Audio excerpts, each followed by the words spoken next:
ओम नमः शिवाय गुरवे सच्चिदानंदमूर्तये निष्प्रपंचाय शांताय निरालंबाय तेजसे।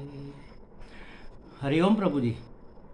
आज के इस प्रश्न परिषद में आप सबका स्वागत है। आज का प्रश्न भावनगर गुजरात से नगीन दास पिठवा जी का है। उन्होंने पूछा है, बहुत अच्छा प्रश्न पूछा है कि जागृति मार्ग पर प्रयाण करने के लिए गुरु की भूमिका कितनी महत्वपूर्ण है। जागृति मार्ग पर प्रयाण करने के लिए गुरु की भूमिका कितनी महत्वपूर्ण है। अब इसके ऊपर अगर बोलना है तो पूरा दिन, पूरी रात, पूरा सप्ताह, पूरा महीना, पूरा वर्ष, पूरी आयुष्य चाहिए। इतनी महत्ता है गुरु की। अब देखो, जागृति मार्ग माने क्या? ज्ञान मार्ग ही समझ लो। जागृति माने अज्ञान की निद्रा में हम सोए हुए हैं और ज्ञान की अवस्था में हम जागृत हो जाए, ज्ञान जागृति में हम आ जाए। तो क्या है अज्ञान निद्रा? जो मैं नहीं हूँ उसको मैं मानना। अहम और इदम, मैं और यह वह सब अलग है, ऐसा मानना। और मैं के सिवा जो है सब इदम है, मतलब जो जड़ है, जो दृश्य है, जो मिथ्या है, उसको मिथ्या जान लेना और मान लेना।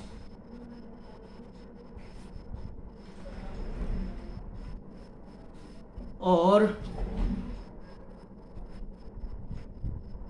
जान समझकर फिर उसको अपने जीवन में उतारना, यह है ज्ञान, यह है जागना। मतलब अध्यात्म मार्ग, जागृति मार्ग में गुरु का कितना महत्व है आपने पूछा है, तो मैं आपको बता दूं कि एकमात्र गुरु का ही महत्व है, सदगुरु का ही महत्व है और किसी का कोई महत्व नहीं। न तो आपके संस्कार का महत्व है, न तो आपके उच्च कुल में जन्म का महत्व है, न तो आपको पुरुष शरीर प्राप्त होने का महत्व है, न तो आपको शास्त्र का महत्व है आपके लिए, न तो ईश्वर का ही महत्व है। इतनी बड़ी बात क्यों मैं कह रहा हूँ? क्योंकि ईश्वर स्वयं गुरु रूप में प्रकट होता है और शास्त्र हमें समझ में तो आएंगे नहीं, वरना कब के समझ चुके होते। वह तो गुरु समझाएंगे ना। तो गुरु की वाणी के रूप में शास्त्र रहे हुए हैं, गुरु के ज्ञान के रूप में परमात्मा अभिव्यक्त हो रहा है, और गुरु की जो हमारे प्रति अनुकंपा है, हमारे ऊपर जो उसका अनुग्रह है, उस रूप में हमारे अंदर संस्कार सिंचन करने की जो पॉसिबिलिटी है, वह सब गुरु के अंदर ही तो समाई हुई है। अब जो वाल्मीकि बने थे, ऋषि वाल्मीकि, वो अपने पूर्वाश्रम में कहाँ संस्कार वाले थे? संस्कारी थे क्या? नहीं थे। उसको गुरु मिल गए। कैसे गुरु? सदगुरु नारद जी मिल गए, उसका जीवन बदल गया और इतने बड़े महर्षि बन गए। संस्कार नहीं थे, सिंचन हो गया। शास्त्र नहीं पढ़ा था, गुरुमुख से मंत्र मिल गया। एक ही शब्द गुरुमुख से काफ़ी है। भगवान को तो मानते ही नहीं थे, जानते भी नहीं थे और मानते भी नहीं थे, तो साक्षात भगवान मिल गए। भगवान की कथा ही उन्होंने लिखी।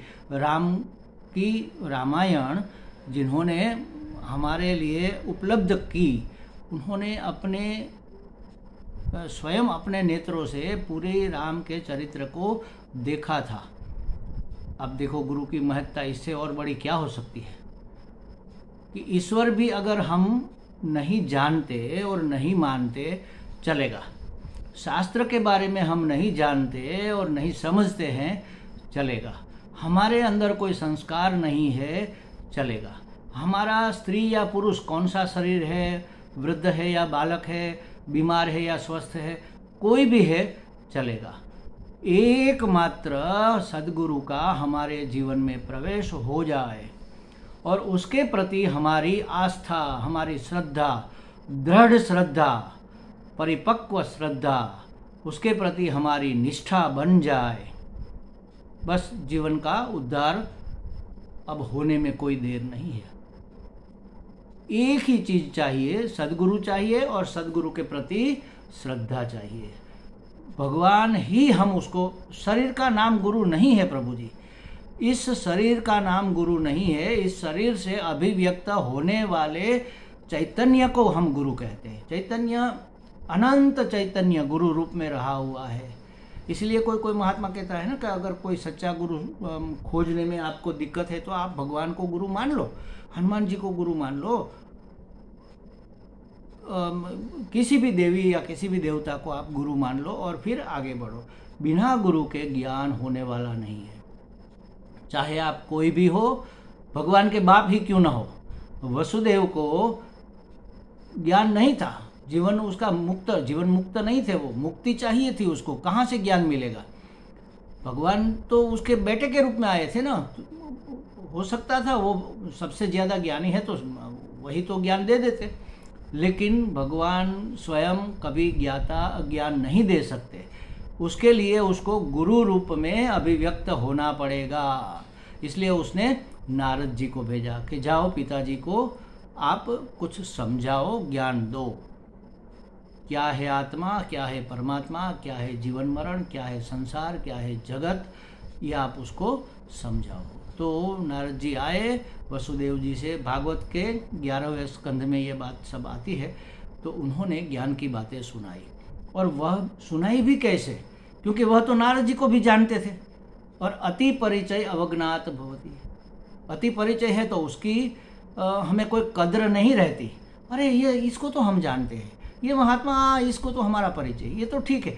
यूट्यूब पर जो आ रहे हैं बड़े बड़े महात्मा, हाँ बस उसके प्रति हमारा अहोभाव है, उसके परिचय में आओगे फिर वही बात हो जाएगी।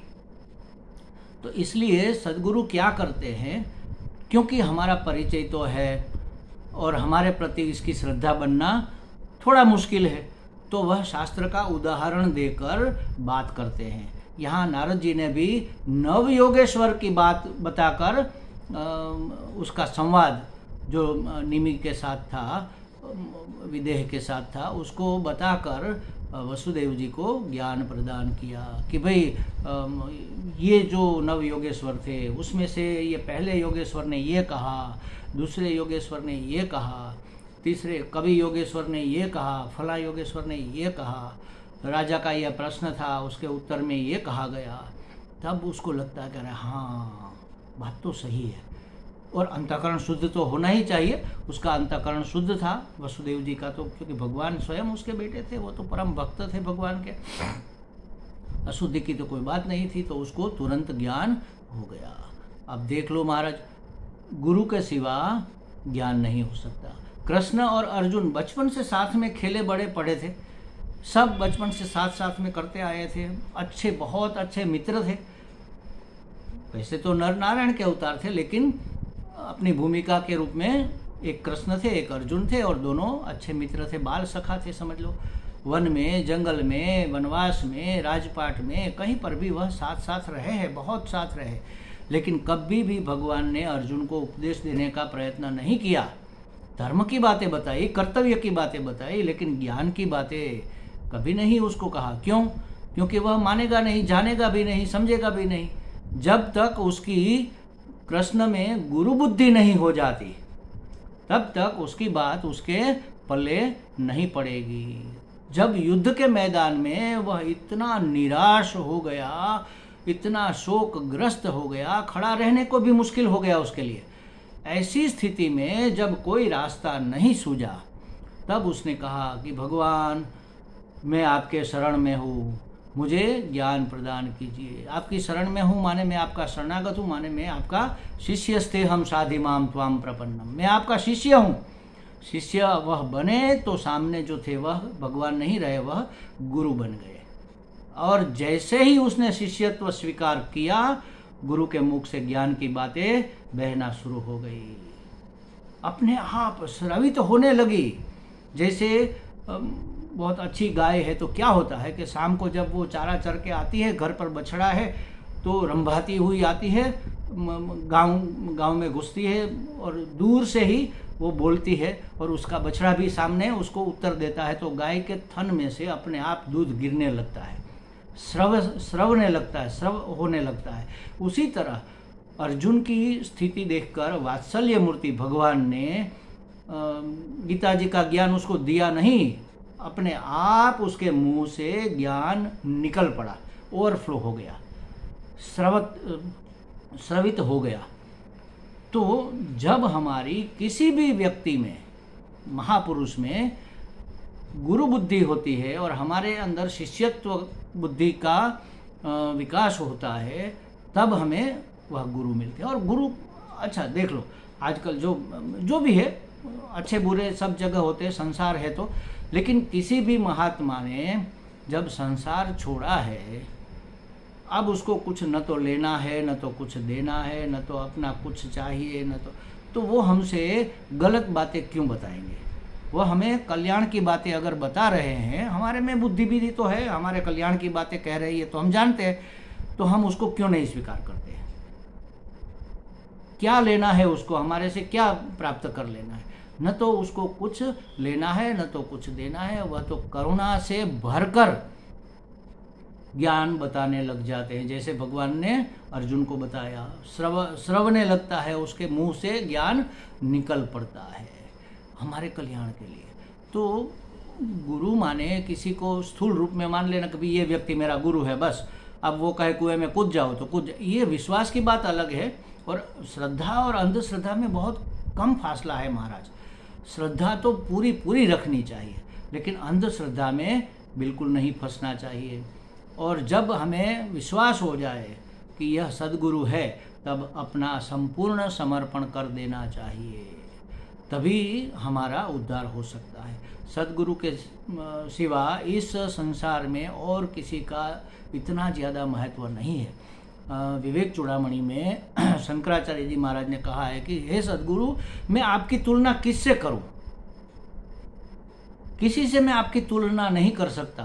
पारस मणि का जो पत्थर होता है, पारस पत्थर, वो पारस अगर लोहे को छुएगा तो लोहा भी सोना हो जाएगा, लेकिन मैं आपको तो पारस भी नहीं कह सकता। आप तो उससे भी बढ़कर है, क्योंकि पारस लोहे को सोना बना सकता है, लेकिन लोहे को स्वयं पारस नहीं बना सकता। लेकिन गुरु अपने शिष्य को मुक्त, स्वयं मुक्त है, उसको भी मुक्त कर सकता है, उसको गुरु बना सकता है। वह मुक्त होकर और किसी को उपदेश करेगा तो उसको भी मुक्ति का मार्ग मिलेगा। तो पारस मणि से भी ज़्यादा महत्वपूर्ण, कल्प वृक्ष से भी ज़्यादा महत्वपूर्ण अगर कोई है तो वह सद्गुरु है। हमें लगता है नगिनदास जी को बातें कुछ स्पष्ट हो गई होगी। हरि ओम।